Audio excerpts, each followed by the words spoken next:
Mention New Zealand in India or Pakistan, and the association is immediate. For many, the country is defined primarily by its famous cricket exports, athletes like Brendan McCullum or Ross Taylor. Beyond the sports world, it's a land synonymous with idyllic, open landscapes.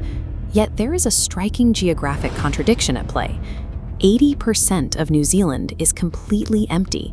Humans have only managed to settle a small fraction of the territory.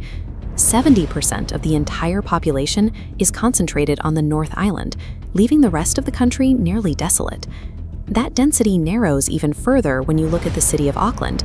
Half of the people living on the North Island are packed into this one single metropolitan area.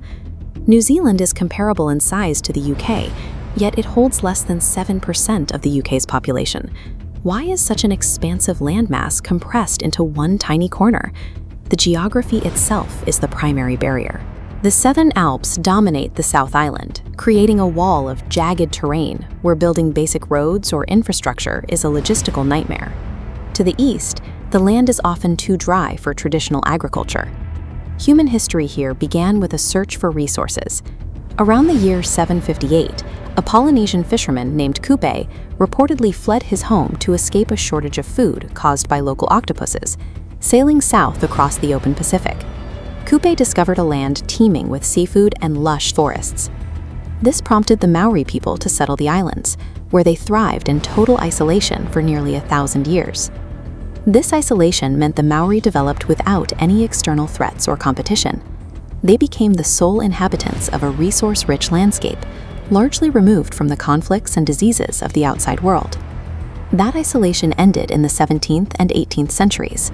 European explorers like Abel Tasman and James Cook mapped the region, identifying the few pockets of land that were actually flat and fertile enough to be profitable. The ensuing competition for this limited space led to the 1840 Treaty of Waitangi, which formally brought New Zealand under the control of the British Empire. The arrival of Europeans introduced foreign diseases, to which the Maori had no immunity. This, combined with a 40-year series of wars over land ownership, caused a devastating population collapse. Within a single century, the Maori population fell from an estimated 200,000 to just 40,000. It wasn't until after World War II that the population began to recover. New Zealand relaxed its white-only immigration policies, leading to a significant influx of new citizens from China, the Philippines, and India. However, the unbuildable mountains of the south remained a barrier.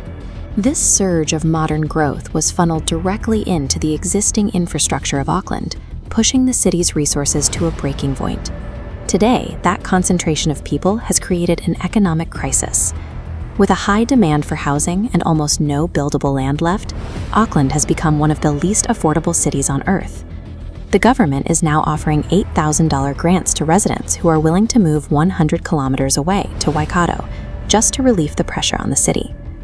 To an outsider, it looks like New Zealand has failed to settle its territory, leaving most of the country as a beautiful but useless void. But that empty space is actually the engine of the national economy. While the terrain is too steep for cities, it is perfectly suited for livestock. This chart highlights the scale of the operation. New Zealand sustains 5 million people, but nearly 30 million sheep and cattle roam the areas where humans cannot live. This strategy yields immense results. New Zealand exports 95% of its meat, generating a substantial $46 billion in revenue in 2019 alone. New Zealand didn't fail to populate its empty space. It weaponized its unbuildable terrain to become a primary global exporter of agricultural products.